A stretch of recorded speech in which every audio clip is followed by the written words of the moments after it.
A Conversation with Peter Boghossian. Arron Chambers is the lead minister of Journey Christian Church in Greeley, Colorado, and has authored 7 books. Arron holds 3 degrees, including a master's in church history and theology from Abilene Christian University in Texas. Dr. Peter Boghossian teaches critical thinking, science and pseudoscience, philosophy of education, and atheism at Portland State University. Peter has published many peer-reviewed articles and authored a book entitled A Manual for Creating Atheists. When Arron discovered that Peter's book referenced one of his tomes as frightening, Arron reached out to Dr. Boghossian. After the discrepancy was explained, regular correspondence occurred. Arron began communicating with Peter, and the following conversation took place.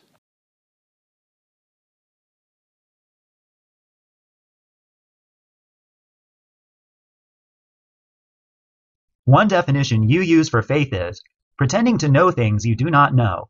What do you mean by know? How can one not say the same thing of those who claim to know that there is no God? What is your objective standard for evaluating whether evidence is sufficient or not? In Plato's Theaetetus, he writes that knowledge is justified true belief. That is, before you can say that you know something, it needs to be justified. You need to have good reason to believe it. True, it corresponds with objective reality, and believed. You need to believe it. At a basic level, this is what I mean. In technical conversations, I adopt a more nuanced definition. However, in everyday conversations, when people ask me how I define the word know, and yes, I have these sorts of conversations every single day, this is what I mean. Who do you say Jesus is? Do you believe Jesus was a historical person? I don't know. There's much controversy surrounding these questions, with prominent scholars on both sides of the issue.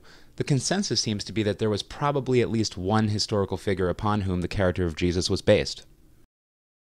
Would you accept anything as evidence for one's faith? It depends on how one defines faith. I'm not avoiding the question, but unless we've defined our terms, it's just not possible to answer this question. Do you think faith in God is equivalent to mental illness? No. But I do think that certain actions people commit in the name of their God indicate that they suffer from a mental disorder. If we can agree that specific examples are data points in an underlying pathology, then the only question becomes whether or not we can broaden the examples. For example, Fred thinks that Zeus told him to drown his son in the bathtub. I'd hope we'd both agree that it's more likely Fred has a mental health issue than Zeus is actually speaking to him. If we agree that Zeus isn't communicating with Fred and telling him to murder his son, and if we can agree that that's indicative of mental illness, then what other examples can we agree upon? What is the chief motivator behind your passion for street epistemology? Every single individual is capable of living a life free of delusion. My goal is to help people become less dogmatic, more reflective, and more comfortable saying, "I don't know," and more humble about what they claim to know. Street epistemology is an action plan for how to talk people out of faith and superstition and into reason. It's a guide for people to help others live lives free of delusion. This is also the main motivation for my forthcoming app and for my game. My app gives users the skills to talk people out of unreason and into reason. My game helps people nurture dispositions necessary for critical and creative thinking. I sincerely believe I came to faith in Christ through rational means. Why am I deluded? Are you willing to change your mind? If you were presented with evidence to the contrary, would you revise your beliefs? If you were shown that what you think is evidence is not actually evidence, would you jettison your beliefs? If your answer to any of these questions is no, then it's likely you're delusional. If your sincere response to these questions is yes, then it's far more likely you've misconstrued reality than it is that you're delusional. In A Manual for Creating Atheists, you wrote, "Faith and reason have endurance. They don't evaporate the moment you get slugged. When you get slugged by life, how do you cope?" I don't think I ever wrote that. I think I wrote, "Reason has endurance." I got one word of this quote wrong. It was a typographical error on my part. The actual quote was, "This isn't Pollyanna humanism, but a humanism that's been slapped around and won't fall apart. Reason and rationality have endurance. They don't evaporate the moment you get slugged, and you will get slugged." I've been slugged a lot. When I get slugged, I usually talk to friends, or go for long walks, or spend time with my family, or do jujitsu. Jujitsu in particular is quite relaxing. It's hard to think about your problems when someone is trying to choke you into unconsciousness or break your arms. I'm aware of the irony of being slugged and wrestling. Do you believe that faith and intelligence are mutually exclusive? Again, it depends on how these terms are defined. I think intelligence and faith are unrelated. The fact that both of us lack faith in Thor, for example, says nothing about our intelligence. You envision a, quote, better world where faith in God has been snuffed out and believers have been, quote, disabused of their faith. In this, quote, better world, what will be the objective standard for determining right and wrong? I wouldn't say snuffed out, I'd say abandoned. Snuffing out is external, as if reason and rationality were forced upon people, whereas abandoning faith is internal, that is, people make the conscious decision to shed superstition. Ideally, people would rationally derive their values, as opposed to getting them from ancient books. There are many ways to do this, but I prefer American philosopher John Rawls's system. The Stanford Encyclopedia of Philosophy has a concise entry on Rawls's system for how to determine right and wrong. You wrote, quote, whether a person is an atheist or a believer is immaterial with respect to morality. How does an atheist determine what is right and wrong? This relates to the last question. I'll let my response to that question substitute for this one. Wouldn't it be inconsistent and hypocritical for you and me to not proselytize based on our beliefs that the object or lack thereof of our faiths is salvatory? This is an excellent question, and I think it speaks to core issues surrounding faith, religion, and one's God. Proselytizing means getting/convincing people to hold a particular belief. This is precisely the trap ideologues fall into. They think in terms of conclusions, Jesus is the Son of God, and not in terms of processes, epistemology, or how does one know this? Don't become vested in conclusions. Think about processes, that is, how one knows what one claims to know. The moment one weds oneself to and thinks in terms of conclusions, one traps oneself into assigning more confidence to a belief than is warranted by the evidence.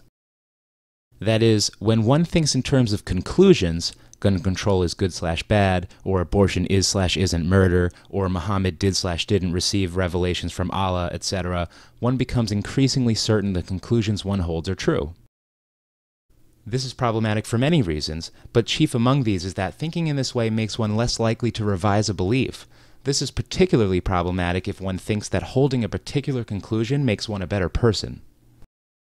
The toxic combination of an unwillingness to revise a belief because doing so would make one a worse person prevents one from arriving at the truth. If one believes one's beliefs are never inaccurate, one will necessarily lapse into inaccuracy. This is just one of many problems with proselytizing. Where are you on the 1 to 7 Dawkins God scale? 6.7. Do you have faith in reason or evidence? There's a theme that's emerging here. We've not defined these terms. If faith is defined as belief without sufficient evidence, then I have no faith in reason and no faith in evidence.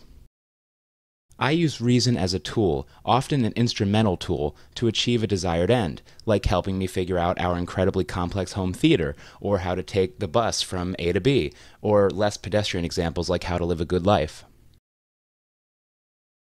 Evidence plays a role in my decision-making process, but I have no faith in evidence. If your question is pointing to the problem of induction, then Stephen Jay Gould made a good argument for why we shouldn't worry about it. All the evidence we have says that reason and evidence work, and that the laws of physics don't change, and we have an obligation when it matters to use methods with the greatest chance of a positive outcome. Reason and evidence, therefore, are justified since we know of nothing that works better. So, theoretically, if you were presented with at least one piece of sufficient evidence in God, you'd believe in God? Or is that not even a logical option in your worldview? Yes. If I were presented with evidence for the existence of God, I'd believe in God. Personally, I've always found the question, what would constitute sufficient evidence for belief in God, to be interesting. I'll add that I have a substantive concern with the phrase, one piece of sufficient evidence. In this context, I'm not sure what that means. For example, seeing a cow is one piece of sufficient evidence that cows exist. But for undetectable entities, what constitutes one piece of evidence is tricky. Usually when people use the wording one piece of evidence, they mean one piece of evidence that is sufficient for me. That is, the thing that is convincing to them. This usually means one is thinking in terms of looking for a reason to believe, which is a terrible way to deal with evidence. You say faith is pretending to have sufficient evidence for something for which there is insufficient evidence, while at the same time saying, if you have sufficient evidence, then you don't need faith. So if I'm understanding your position, any evidence for one's faith negates one's faith. You set up a dichotomy between faith and evidence. Therefore, the only option allowed for in your dichotomy is no faith. Therefore, isn't your position an example of doxastic closure? No, this is not what I've said. I've never said faith is pretending to have sufficient evidence for something for which there is insufficient evidence. I define faith as pretending to know something you don't know, or belief without sufficient evidence. Peter is correct. My question was not a direct quote. My question was an attempt to summarize his position based on, but not limited to, the following quotes from A Manual for Creating Atheists. Peter wrote, quote, "All faith is blind. All faith is belief on the basis of insufficient evidence. That's what makes it faith. If one had evidence, one wouldn't need faith. One would merely present the evidence." Unquote. Peter wrote, quote, "If the response is, there's sufficient evidence, then your reply should be, then you don't need faith." Unquote. My challenge to your readers is, come up with a usage where faith is appropriate without increasing the confidence beyond the warrant of the evidence, but hope, trust, etc. aren't more suitable. What is a common misconception Christians have about atheists? Atheists are immoral. Would you ever go fishing in a boat with a Christian if you knew the fish would not be biting? This is me going for levity. I've been known to say, I'd go fishing with him, even if the fish weren't biting. Of course. I enjoy having spirited, adult conversations. I had a good chat with Christian Phil Vischer, and after that, some people said to me, "Why didn't you go after him?" I was surprised and disappointed. Why do conversations with those who don't share one's views have to be confrontations? Maybe this is a product of contemporary American culture. We had a friendly discussion and we both really listened to the other person. Nobody was trying to win or humiliate anyone. We were genuinely listening to each other. I mention this because Phil's since become a friend. He's coming to Portland to speak to my atheism class next month. I'd be delighted to go fishing with Phil. My ex-office mate, Mark Massa, is a Catholic priest. I'd go fishing with him anytime. What if you're wrong? About what? It's certainly possible that I'm wrong about Muhammad receiving revelations. It's also possible that I'm wrong about reincarnation and samsara, or the existence of Thor's hammer, or the promises of Jesus Christ. But given that I have scant evidence for these things, I did the best that I could. I was honest with myself, sincere, and willing to reconsider what I believe. Again, it's entirely possible that the universe has been constructed in a way that's spelled out in one of the world's many religions. But if this were the case, then the injustice would be grotesque. On the standard Christian model, I'd burn in hell for eternity because I didn't lend my belief to that for which I didn't have sufficient evidence. If this were the case, the universe would be profoundly unjust. What is your motivation for, quote, disabusing believers of their faith in God? My goal is to disabuse people of un- or under-evidenced beliefs. My goal is to help people become more thoughtful and more rational. Faith, as I've defined it and as people use the word, is anathema to clear thinking. It's a failed epistemology and it's harming people. When people abandon faith, they have an opportunity to live more authentic, more meaningful lives. In the notes section of Chapter 4 of A Manual for Creating Atheists, you wrote, quote, "For a frightening glimpse into the Christian world of relationship evangelism, see," unquote. And then you referenced my book, Eats with Sinners. What exactly was frightening about my book, Eats with Sinners? I didn't read it. Peter later recalled that he actually had read the book and apologized to Arron for the confusion. I forgive you, Peter. I have faith you'll read it someday.